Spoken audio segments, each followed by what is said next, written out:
할렐루야. 거룩하신 주 예수 그리스도의 이름으로 하나님 말씀 증거하겠습니다. 먼저 우리 하나님 말씀 함께 찾겠습니다. 마가복음 4장 말씀 찾겠습니다.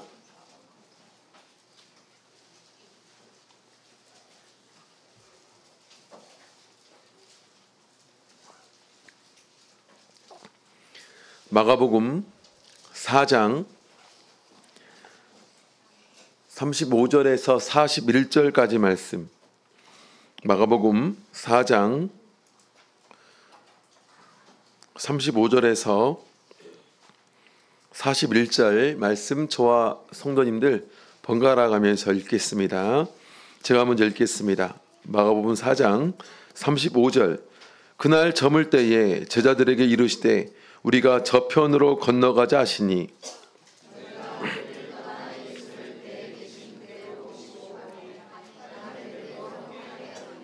큰 광풍이 일어나며 물결이 부딪혀 배에 들어와 배에 가득하게 되었더라.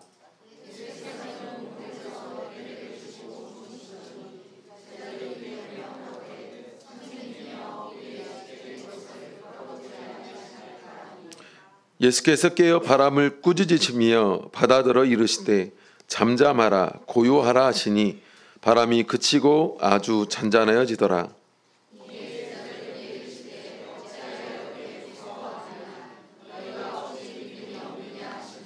함께 읽겠습니다. 저희가 심히 두려워하여 서로 말하되 저가 뉘기에 바람과 바다라도 순종하는고 하였더라. 아멘.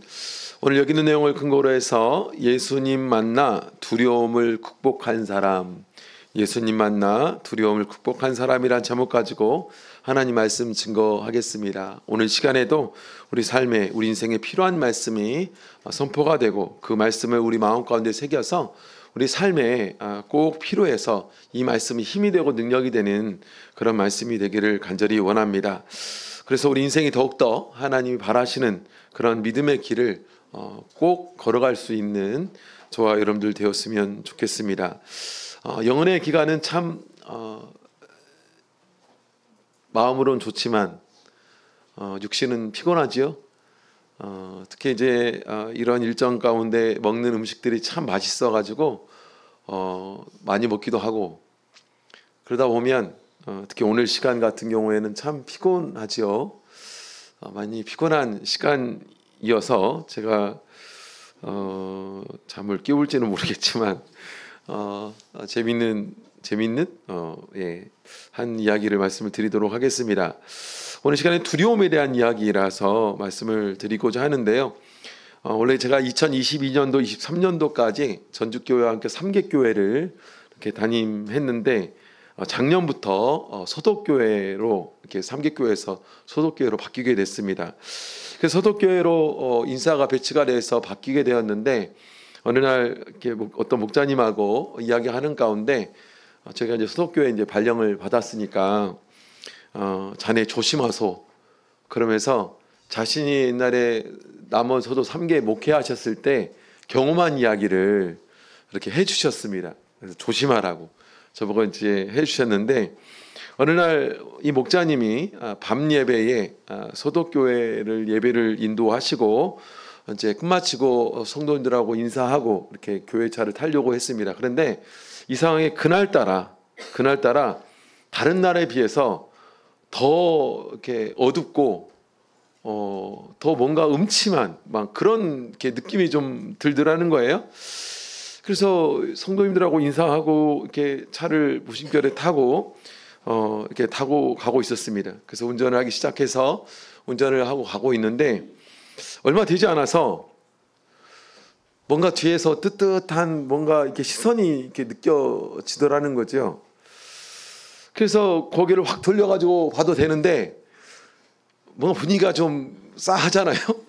그래서 이제 백밀러로 안 보듯이 이렇게 보니까 저 뒤에서 웬 흰 옷 입은 사람이 딱 앉아가지고 자기를 보고 있더라는 거예요. 그때부터 이제 이분이 갑자기 이 닭살이 올라오면서 머리가 쭈뼛쭈뼛 서기 시작하더니 막 두려움이 이제 몰려오기 시작했습니다. 이걸 어떻게 해야 되나? 그래서 내가 잘못 본 거 아닌가? 라고 생각하고 다시 또 봤는데 이번에 진짜 노려보고 있는 거예요. 흰 옷 입은 사람이 제일 뒤에 앉아가지고 자기를 노려보고 있다 보니까 그 공포에 휩싸여가지고 막 식은땀이 막 나기 시작했습니다. 그래서 입에서는 저절로 찬송이 나오기 시작했는데 마귀들과 싸울지라 그래서 찬송을 막 목 놓아 막 부르고 있었다는 거예요. 부르면서 왔다는 거예요. 그래서 어떻게 해서든 빨리 이제 가려고 막 악셀을 밟고 이렇게 갔습니다. 그래서 가다가 또 르밀러를 보면 또 계속 지켜보고 있고, 그래서 그 오는 길을 어떻게 온지도 모르고, 그때 밤이라 보니까 이제 신호와 상관없이 막 밟고 막 한 게 왔다는 거예요. 노래 막 찬양 부르면서 막 식은땀이 줄줄 흐르니까 몸에 힘 빡 주고 이제 온 겁니다. 그래서 얼른 이제 교회에 도착해가지고 교회 앞은 좀 화나니까 받쳐놓고 얼른 내려가지고 이제 조심히 그 뒷문을 열었습니다. 뒷문을 쑥 여니까 저 뒤에 진짜 하얀 게 있는데 가보니까 낮에 성도님들이 벗어놓은 옷이 이렇게 고요 잘 이렇게 걸려 있더라는 거예요. 그 귀신이 앉아 있었다고 생각했던 자리에 흰 옷이 입혀져 있어가지고 굉장히 이제 놀래기도 했고 한편으로는 다행이다 그러면서 화가 났다고 합니다. 이것 때문에 내가 그리고 며칠 후에 더 무서운 것이 집에 도착했는데 과속 범칙금 딱지가 날라와가지고 많이 힘들었다. 그러니까 조심해라. 이런 얘기를 해 주셨어요. 역시 뭐 제가 밤에 이렇게 왔다 갔다도 많이 하는데 아무런 일 없이 잘 다니고 있습니다. 물론 이렇게 참 우스운 이야기죠. 우스운 이야기지만 사실 우리가 두려운 대상, 두려워하는 대상을 우리가 보면 그 대상보다도 그 대상을 대하는 우리의 마음이 참 중요하다라는 것을 생각해 보게 됩니다.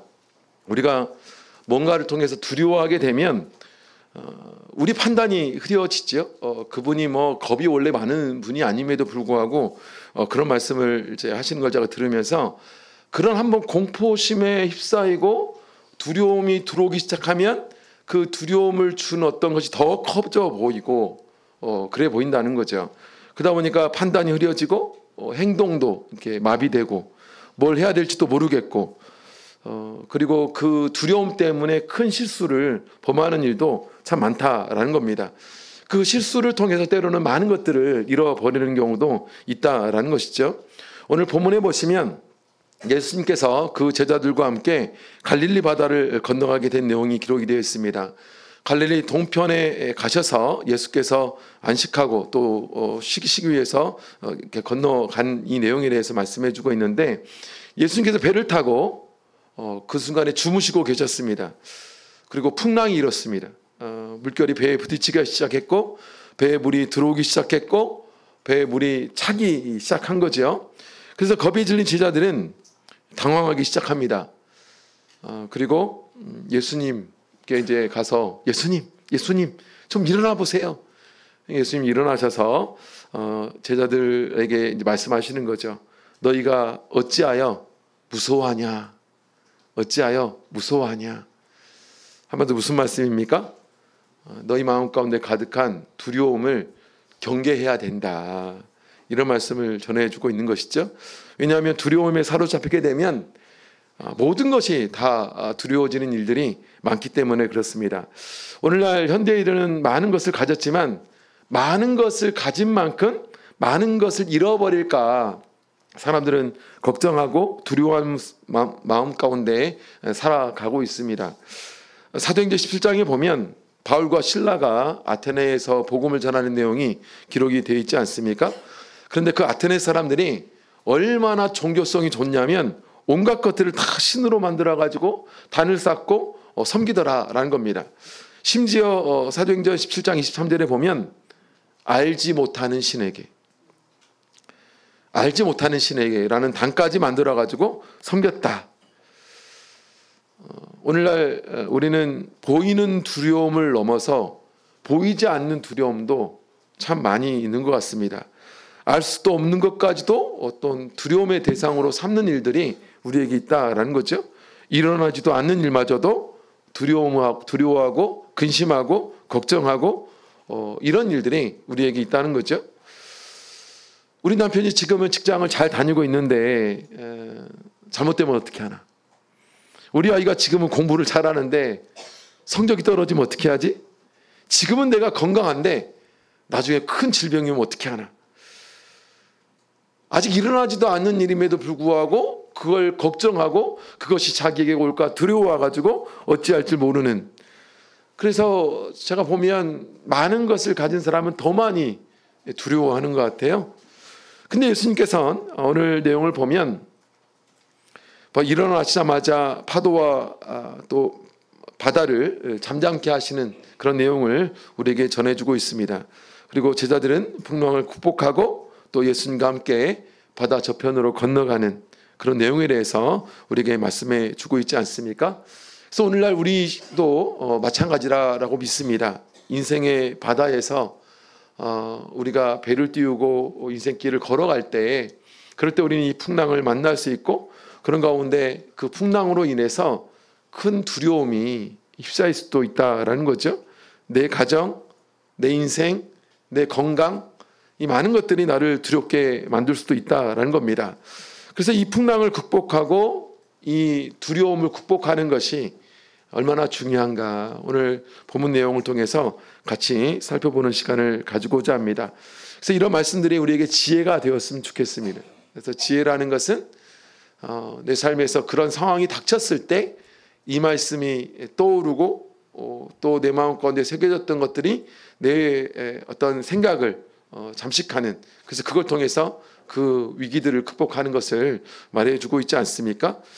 그래서 먼저 이 내용을 통해서 우리가 좀 생각해 볼 수 있는 것은, 우리 인생에도 이 풍랑이라는 과정이 반드시 온다라는 것, 이것을 우리 마음으로 준비할 줄 알아야 된다라는 겁니다.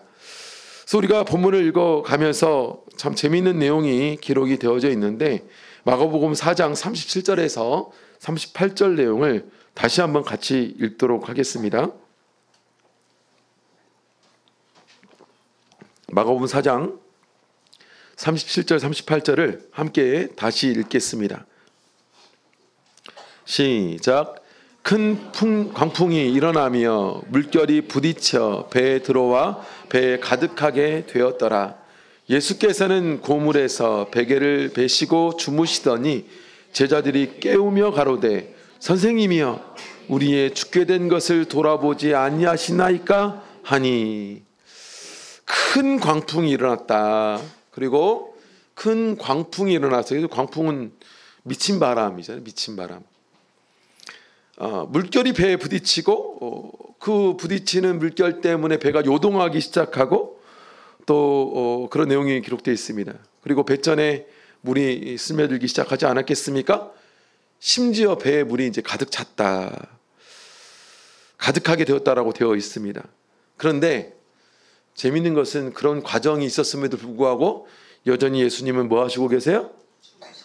주무시고 계시다. 아니, 이런 상황 가운데 어떻게 예수님이 주무실 수 있는가?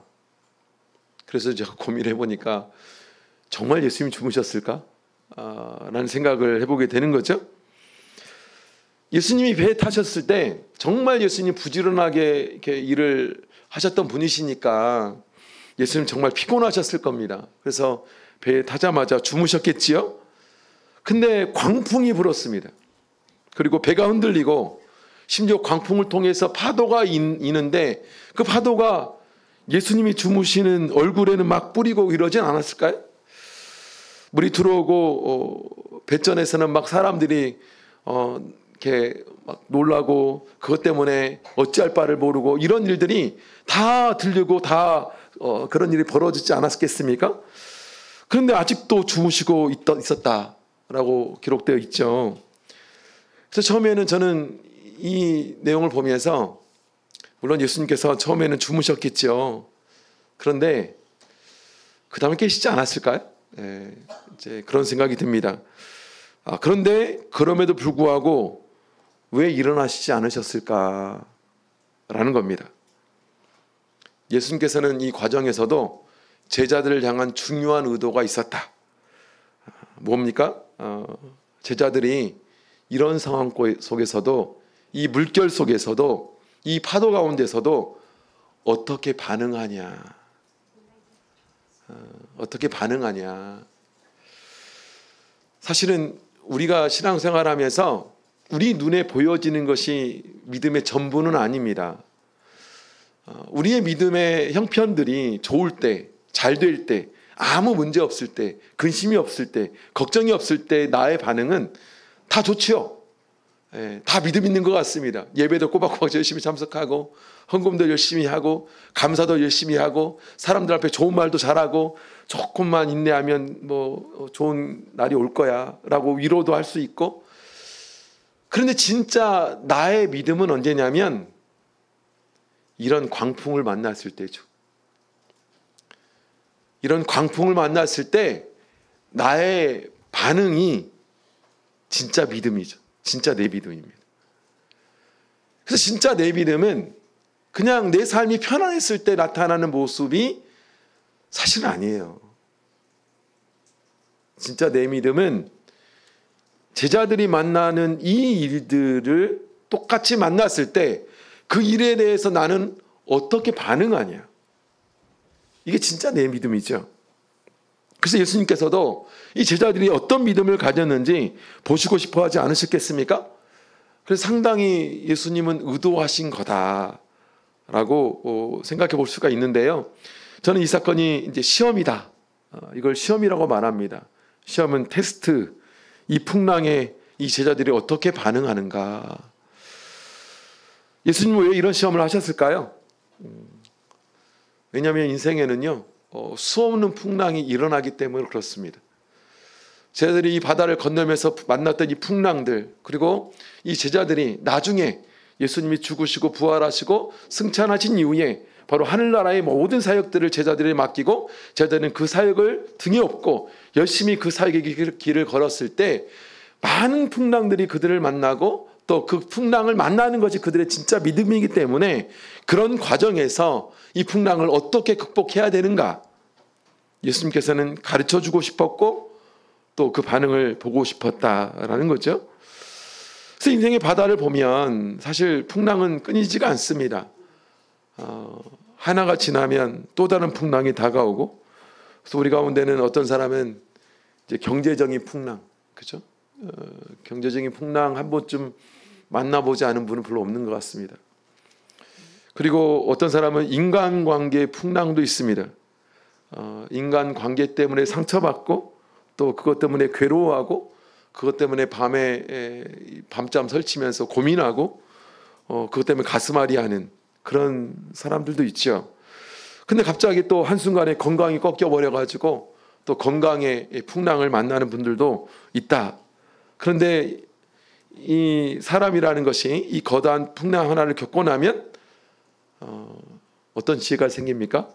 그만한 풍랑에는 또 다른 지혜가 이제 생기는 것을 우리가 볼 수 있다라는 겁니다.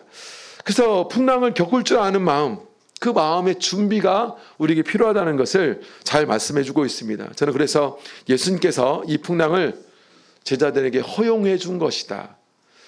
그래서 우리가 지금 생각해 보면 예수님이 그 배를 타고 갈릴리 바다를 건너는데 파도가 뭐라고 예수님이 탄 배를 흔들어 놓겠어요? 예수님께서 그걸 왜 그러면 허용하셨을까라는 겁니다. 여기도 우리 어린아이들이 참 많이 있어서 참 감사하죠. 요즘같이 어린아이 울음소리가 없는 교회도 많은데 아까 얘기했던 것처럼 어린아이 울음소리가 있다는 것은 행복한 일입니다. 가끔 이런 어린아이의 어머니들이 이제 교회에서 잘 안 보일 때가 있습니다. 분명히 아이가 있는데 왜 안 오셨을까 뭐 이런 생각이 들 때가 있어서 몇 주 동안 출석 체크를 해보고 이제 안 오시면 제가 전화를 이렇게 드리거든요. 전화를 드리면 거의 울 것 같은 목소리로 이런 말씀을 하신 분도 있어요. 목사님, 우리 애가 또 아파요. 지난달에도 아팠는데 또 아파요. 우리 아이는 왜 이렇게 자주 아플까요? 목사님 기도해 주세요. 그래서 막 2주, 3주 못 오는 분도 있더라고요. 아이가 아파가지고. 그런 말씀을 하시면 제가 뭐라고 할까요? 자매님, 기도하겠습니다. 그런데 너무 실망하지 마세요. 반드시 우리 애가 지금 아픈 만큼 더 건강해져 올 겁니다. 이런 얘기를 하거든요. 근데 그 아이 때문에 울었던 엄마가 이 아이가 좀 커가지고요. 지금 아프지도 않습니다. 교회 정말 잘 나와요. 그만큼 더 건강해지고 튼튼해져가지고 아이를 키워보면 그렇지 않습니까? 아이가 정말로 아파가지고 죽을 것처럼 아프고 나면 나중에는 더 커져 있고 성숙해져 있고 튼튼한 아이의 모습을 볼 수가 있지 않습니까? 근데 우리 인생도 사실 그럴 때가 정말 많다는 겁니다. 인생의 풍랑을 만나고 그 풍랑 속에서 괴로워할 수 있습니다. 그리고 그 풍랑 속에서 나올 수 있도록 우리가 신앙을 붙잡고 기도하고 때로는 눈물을 흘리면서 그것 때문에 온전히 괴로워할 수도 있고, 그렇지만 그 모든 것을 겪어보면 완전히 다른 사람이 되죠. 이전의 풍랑의 크기 정도는 이겨낼 수 있는 힘이 생깁니다. 그것이 이제 신앙의 힘이죠. 그런가 하면 또 하나 문제는 이 풍랑이 어떤 때는 전혀 예고 없이 다가올 때도 있습니다. 그래서 우리를 당황하게 만드는 일도 있죠. 기대하지 않았던 풍랑을 만났을 때, 사실 인생의 많은 풍랑들이 기대하지 않은 풍랑일 건데 갑자기 다가오는 상처일 수도 있고, 갈릴리 바다가 사실 그런 곳이죠. 갈릴리 바다는 성지순례를 가보면 갈릴리 바다 근처에 삼면에 이렇게 사방으로 산으로 둘러싸여져 있는 곳입니다. 그래서 헬몬산이라는 큰 산에서 이 눈이 덮여 있는데 그곳에서 차가운 물이 내려오면서 이 좁은 협곡으로 물이 내려오게 되고, 그리고 갈릴리 바다로 들어오게 되는데, 그때 들어오는 그 찬물과 함께 찬바람이 갑자기 들어오면서 이 갈릴리 바다가 풍랑이 이렇게 자주 일어난다고 합니다. 그게 이제 이 갈릴리 바다의 특성이죠. 그래서 저는 이 갈릴리 바다를 가만히 보면서 마치 우리 인생의 바다도 이런 일들이 얼마나 많은가 하는 생각을 해보게 됩니다. 잘 될 것처럼 보였지만 갑자기 안 되는 일들도 생기기도 하고, 아무 문제가 없었던 우리 자녀가 갑자기 삐딱해져 가지고는 부모를 괴롭게 만드는 일들이 생기기도 하고, 우리 건강 또한 여러 가지가 마찬가지로 이런 일들이 벌어진다. 그래서 우리의 의외성의 환란이 항상 우리에게 있다라는 거죠. 그래서 우리는 어떻게 해야 됩니까? 마음으로 준비해야 된다는 거예요. 준비해야 됩니다. 제 예수님 말씀을 이렇게 보면서 예수님께서는 믿음 생활 잘하면 아무 문제 없이, 아무 풍랑 없이 잘 된다, 이렇게 말해본 적이 없습니다. 오히려 예수님은 이렇게 말씀하시죠. 요한복음 16장 33절 말씀 잠깐 보겠습니다.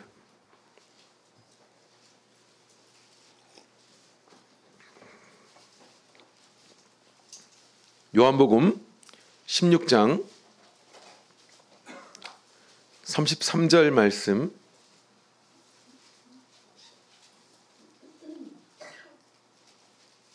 같이 읽겠습니다. 요한복음 16장 33절 같이 읽겠습니다. 시작. 이것을 너희에게 이름은 너희로 내 안에서 평안을 누리게 하려 함이라. 세상에서는 너희가 환난을 당하나 담대하라. 내가 세상을 이겼노라 하시니라. 우리 예수 그리스도를 믿고 살아가면 우리의 풍랑이 면제가 된다 라고 약속한 것이 아니라 풍랑이 온다. 하지만 예수 그리스도를 믿고 나아가면 그 풍랑을 이길 수 있는 힘이 생긴다는 거예요. 너희가 세상에서는 환난을 당하나 담대하라. 내가 세상을 이겼다. 또 사도행전에 보면 바울 사도도 이렇게 말하고 있죠. 사도행전 14장 22절에 보면 제자들의 마음을 굳게 하여 이 믿음에 거하라 권하고, 또 우리가 하나님 나라에 들어가려면 많은 환난을 겪어야 한다. 겪어야 할 것이라고 말씀해 주고 있어요. 그래서 우리가 하나님 나라를 가는 과정에서는 얼마나 많은 환난이 있는지 모릅니다. 얼마나 많은 괴로움이 있는지 몰라요. 그래서 우리는 뭘 해야 됩니까? 우리의 마음을 굳게 해서 믿음 안에 거하는 준비를 할 줄 알아야 된다라고 말해주고 있어요. 야고보서 1장 2절에도 마찬가지입니다. 내 형제들아 너희가 여러 가지 시험을 만나거든 온전히 기쁘게 여겨라 라고 말하면서 믿는 자들에게 각종의 이 시험이 닥친다는 거예요. 그야말로 가지가지의 시험이 닥친다. 이걸 어떻게 하냐? 대비해야 된다. 베드로전서 4장 12절 말씀 찾겠습니다. 베드로전서 4장 12절.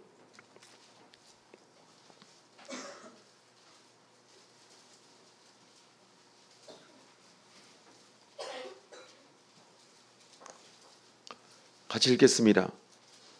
함께 읽겠습니다. 시작. 사랑하는 자들아 너희를 시련하려고 오는 불시험을 이상한 일 당하는 것 같이 이상히 여기지 말고. 우리는 평범한 시험도 있지만 어떤 시험은 이런 불시험 같은 시험이 있죠. 불같은 시험. 근데 이런 불같은 시험을 경험할 때라도 이상하게 생각하지 마라. 이상하게 생각하지 마라 라고 가르쳐주고 있습니다. 그래서 사실 본문에 보면 갈릴리 바다의 풍랑, 이 풍랑은 제자들이 경험했던 어떤 풍랑보다 큰 풍랑이었다는 거예요. 큰 풍랑을 만났다. 굉장히 거대한 풍랑을 만났다는 것을 말씀해주고 있습니다. 그러니까 우리 인생에는 정말 작은 풍랑들, 작은 시험들, 작은 그런 고난들도 있을 수 있지만 이렇게 큰 풍랑을 만나가지고 마치 내 인생의 배가 뒤집힐 것 같은 그런 상황도 온다. 그러면 우리는 어떻게 해야 될까요? 준비해야 됩니다. 준비해야 돼요. 그래서 오늘 이 말씀이 우리에게 정말로 중요한 거죠. 그럼 이런 풍랑을 만났을 때 두려움으로 살지 않으려면 우리가 어떤 믿음을 간직해야 될까요? 두 번째 볼 수 있는 것은 예수님에 대한 믿음이 있어야 됩니다. 예수님에 대한 믿음. 39절 같이 읽겠습니다. 39절 시작. 예수께서 깨어 바람을 꾸짖으시며 바다더러 이르시되 잠잠하라 고요하라 하시니 바람이 그치고 아주 잔잔하여 지더라. 바다야 잠잠하라. 그리고 바다는 정말 고요하게 예수님의 이 명령에 변화하게 됩니다. 그리고 40절에 보니까 그 직후에 이런 말씀을 예수님께서 하시죠. 40절 같이 읽겠습니다. 시작. 이에 제자들에게 이르시되 어찌하여 이렇게 무서워하느냐 너희가 어찌 믿음이 없느냐. 예수님은 두 가지의 이야기를 하시는데 하나는 너희가 어찌하여 무서워하냐. 왜 무서워하냐는 거죠. 두 번째는 어찌 믿음이 없냐 라고 이렇게 이야기하고 있습니다. 예수님께서 제자들한테 어찌 믿음이 없냐라고 이렇게 말씀하고 있지만 정말 제자들은 믿음이 없었을까요? 제자들이 정말 예수님에 대한 믿음이 없어서 자기의 직업까지 포기하고 예수님을 쫓아 나섰을까요? 그러지 않았을 겁니다.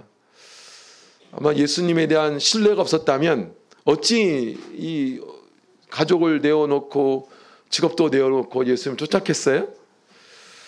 예수님께서 메시아다, 구세주다, 저분 따라가면 인생이 변할 수 있다, 우리 인생의 희망을 예수님을 통해서 얻을 수 있다. 왜 그런 믿음이 그들에게 없었겠습니까? 그래서 예수님을 그들은 신뢰해서 따라 나선 거예요. 그런데 이 풍랑이 일어났을 때 이 순간 이 현장 속에서는 제자들은 흔들리기 시작했고 그 가졌던 믿음이 온데간데 없이 사라져 버렸다라는 겁니다. 가끔 믿음의 사람들이 어느 한순간에 인생의 정말 괴로운 이 사건들을 만남을 통해서 전혀 믿음이 없는 사람처럼 행동하고 전혀 믿음이 없는 사람처럼 선택하는 일들을 종종 보게 됩니다. 물론 이제 그것이 너무 크고 힘드니까 그런 선택을 하고 그런 행동을 하겠지요. 그래서 제자들의 입장에서 그런 내용을 보면 제자들은 당황할 수밖에 없지요. 그래서 어떻게 합니까? 예수님을 흔들어 깨우죠. 흔들어 깨우죠. 그리고 흔들어 깨우면서 뭐라고 말씀하고 있어요? 38절 같이 읽겠습니다. 38절 같이 읽겠습니다. 시작. 예수께서는 고물에서 베개를 베시고 주무시더니 제자들이 깨우며 가로되 선생님이여 우리의 죽게 된 것을 돌아보지 아니하시나이까 하니. 한마디로 무슨 얘기입니까? 예수님 어떻게 좀 해보세요. 어떻게 좀 해보세요 라고 말하면서 막 예수님께 지시를 하죠. 이걸 빨리 하라고.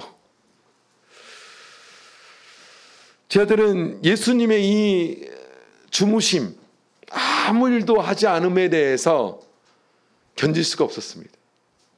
견딜 수가 없었어요. 이 예수님의 침묵에 대해서 견딜 수가 없었다는 겁니다. 그래서 우리는 그러는 동안에 별 생각을 다 하잖아요.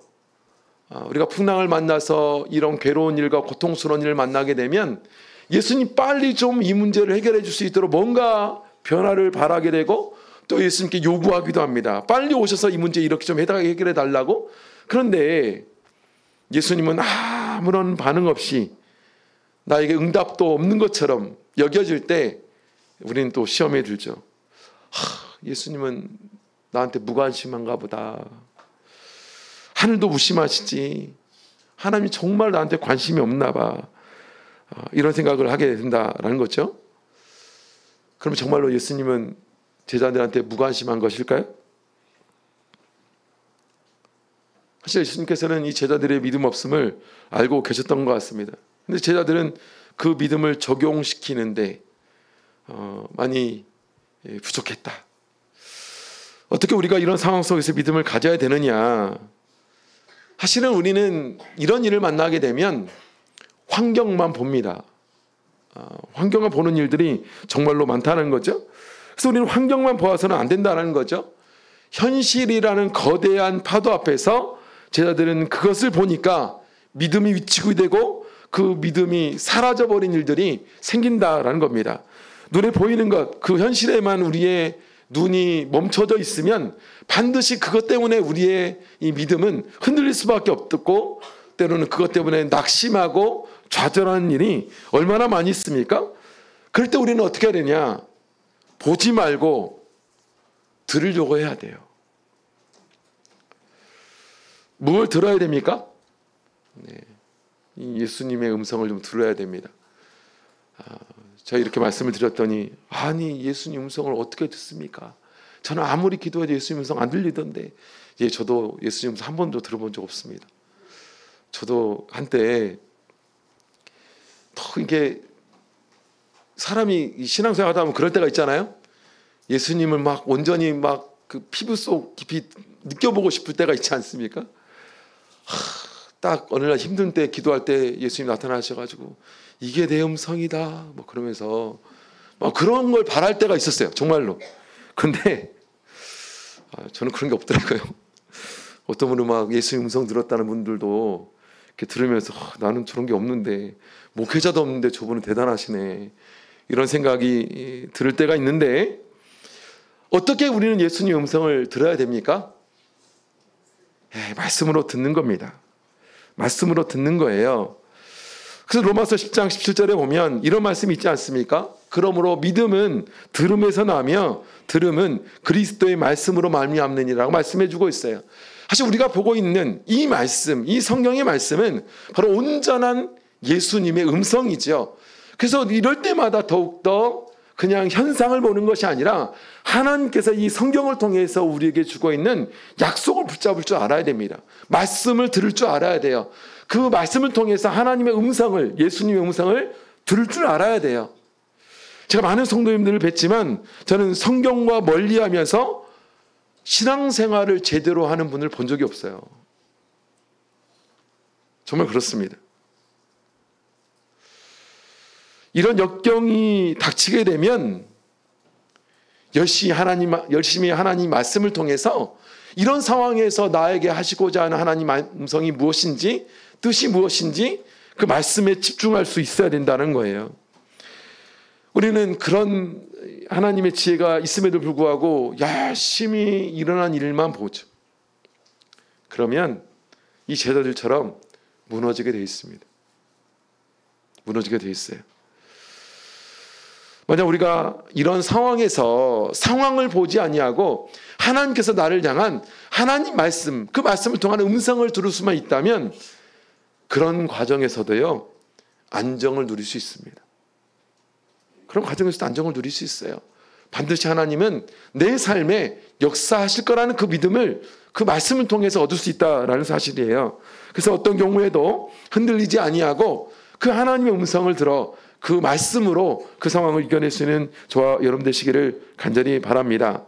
세 번째는요, 우리는 예수님께서 누구신가에 대해서 확신해야 된다라는 겁니다. 예수님을 믿으려면 예수님이 누구신가에 대한 확신이 있어야 돼요. 그래서 오늘 본문에 보면 예수님께서 이제 풍랑이 일고 그 바다를 향해서 명령하시잖아요. 바람을, 바다에 일고 있는 그 바람을 예수님은 뭐라고 하시고 있어요? 꾸짖으셨다, 이렇게 표현합니다. 꾸짖으셨다. 마가복음 4장 39절 말씀이죠. 예수께서 깨어 바람을 꾸짖으시며 바다더러 이르시되 잠잠하라 고요하라 하시니 바람이 그치고 아주 잔잔하여졌다. 꾸짖으셨다. 좀 특별하지 않습니까? 우리가 어떤 대상을 보면 그 대상을 향해서 꾸짖을 수 있지만 심지어 자연을 향해서 꾸짖을 수 있는 사람이 누가 있겠어요? 네? 사실 예수님께서 이 파도를 향해서, 바람을 향해서 꾸짖으셨다라는 것은 바람과 그 예수님의 관계가 어떤 설정 가운데 있는가를 알 수가 있습니다. 어떤 사람도 바람대로 꾸짖을 수 있는 사람은 아무도 없어요. 누구만 할 수 있습니까? 창조주 하나님만 할 수 있는 것입니다. 예수님처럼 창조주의 권세, 이 능력이 있으신 분이기 때문에 예수님은 파도야 잠잠하라 이렇게 말씀할 수 있다는 거예요. 우리 인생도 마찬가지입니다. 우리 인생을 만드신 창조주 하나님, 온 세계의 주인 되시는 이 예수 그리스도, 그분께서 우리 삶에 일어나는 모든 이 풍랑과 바람과 우리를 그걸 통해서 고통스럽게 하는 고통, 괴로움, 이 문제들을 꾸짖어서 잠잠케 할 수 있는 분이라는 것을 말씀해 주고 있는 것이죠. 그래서 예수님께서는 그것을 향해서 잠잠하라 하니까 순종을 합니다. 41절 보겠습니다. 41절 함께 읽겠습니다. 시작. 저희가 심히 두려워하여 서로 말하되 저가 누기에 바람과 바다라도 순종하는고 하였더라.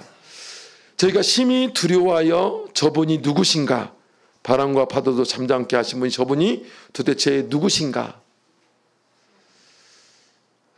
우리 교회에서도 이제 새신자가 참 많습니다. 우리 교회도 이제 우리 정축교회도 마찬가지겠지만 우리 성도님들의 신앙생활을 가만히 보면, 물론 저도 그렇겠죠.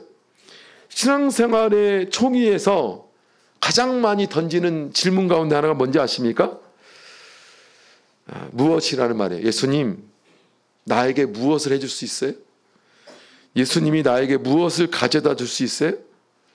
이 신앙이 나한테 무엇을, 어떤 유익을 줄 수 있어요? 이렇게 접근하는 경우가 굉장히 많습니다. 그런데 정말 신앙이 성숙한 사람들의 특징이 뭐냐면 그 예수님에 대한 믿음이 깊어지려면 도대체 그 예수님이 누구신가에 대해서 관심을 가지셔야 돼요. 관심을 가지셔야 돼요.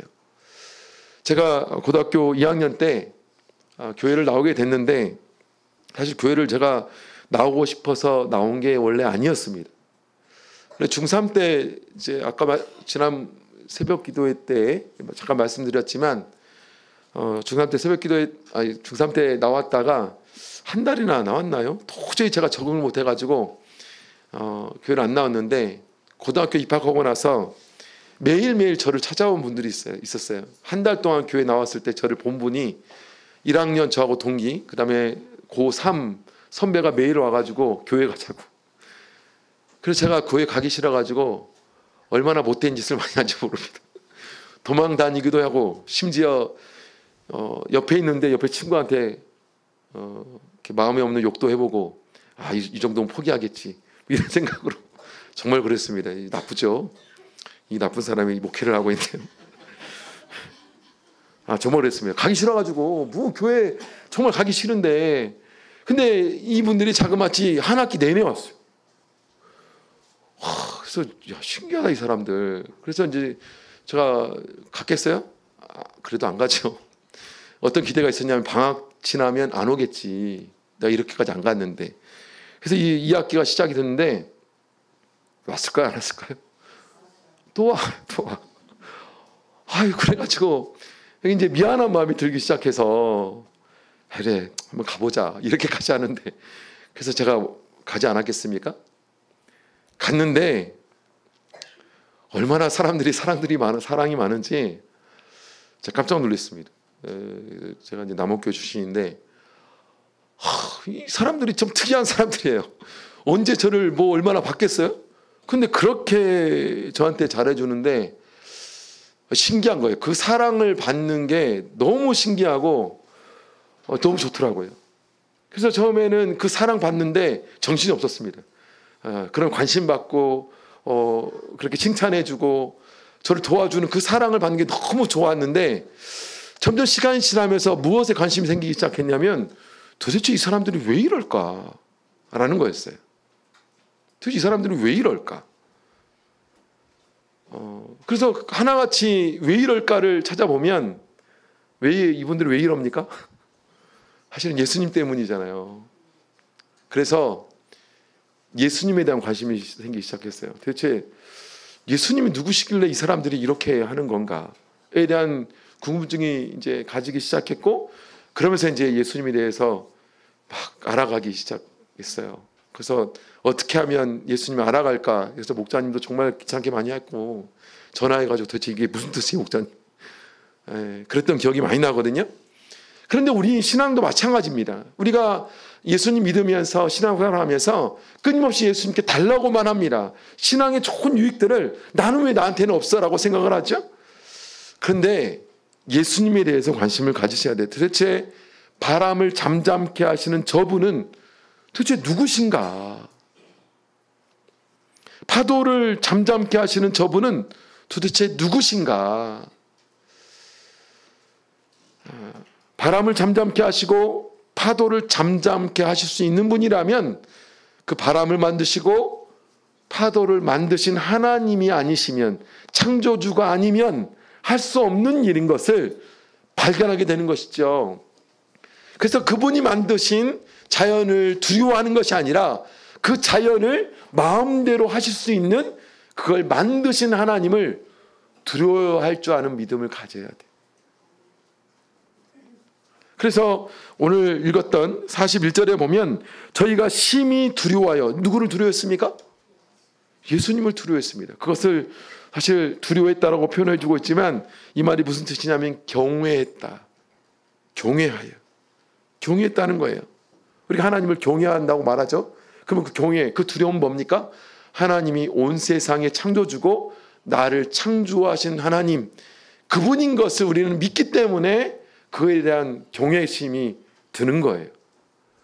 우리가 만약에 하나님을 우리의 창조주로 믿는다면, 예수님을 나의 창조주로 믿는다면 이 세상에 하나님의 창조물 안에 있는 그런 풍랑들을 보면서 우린 두려워할까요? 두려워하지 않을 수 있다는 겁니다. 내가 함께 하시는 그 예수님, 그분이 하나님이시다. 그러면 내가 겪는 문제는 어떻게 돼요? 달라진다는 거예요. 달라진다는 겁니다. 창조주 하나님, 전능하신 하나님, 그 전지전능하신 그 하나님이 나와 함께 하신다. 오늘 새벽 예배에도 말씀 나눴지 않습니까? 그 하나님이 함께 하시면 이 풍랑이 문제겠어요? 진짜 행복은 풍랑이 없는 것이 아니라 예수님께서 함께 하심을 통해서 주어지는 안정이죠. 그게 진짜 행복인 겁니다. 마지막으로 한 얘기로 마무리하겠는데요. 어떤 사람이 공동묘지를 지나서 막 마을로 가려다가 너무 밝은 표정으로 놀고 있는 한 꼬마를 발견했습니다. 이게 너무 신기한 거죠. 공동묘지에서 보통 이렇게 안 노는데 얘는 이 무서운 공동묘지에서 저렇게 신나게 재밌게 놀고 있는가. 그래서 꼬마를 불러다가 야, 공동묘지 근처인데 너는 무섭지도 않냐? 라고 물었습니다. 그랬더니 이 꼬마가 아니요? 라고 말하면서 이상하듯이 이 사람을 본 거죠. 왜 안 무서워? 라고 물었더니 활짝 웃으면서 이 꼬마가 이렇게 얘기를 했어요. 우리 아빠가 이 묘지 관리인이거든요. 이렇게 얘기했다는 거예요. 사실 우리가 살면서 말씀드렸던 많은 두려움들이 우리 앞에 놓여져 있습니다. 때로는 그것이 나를 두렵게 하고 괴롭게 하고 그것 때문에 위축되게 만든 것도 사실이죠. 하지만 그럴 때마다 우리가 믿어야 되는 것이 있습니다. 바로 나와 함께 하시는 그 예수님이 누구신가? 바로 내가 사는 이 세상의 주인이신 것을 믿을 때 우린 그 두려움이 사라지는 것이죠. 보초로 앉아 계신 우리 성도님들이 이 말씀을 믿고 우리 신앙의 길을 걸어가면서 어떤 두려움 가운데 있다 할지라도 상황을 통해서 이 허우적거리는 내가 아니라 그 모든 것에 만드신 그 창조주 예수님, 그분이 내 주인 되고 나와 함께 하심을 믿고 담대함 가운데 살아갈 수 있는 저와 여러분 되시기를 주의 이름으로 축원드립니다. 묵도하겠습니다. 할렐루야. 아멘.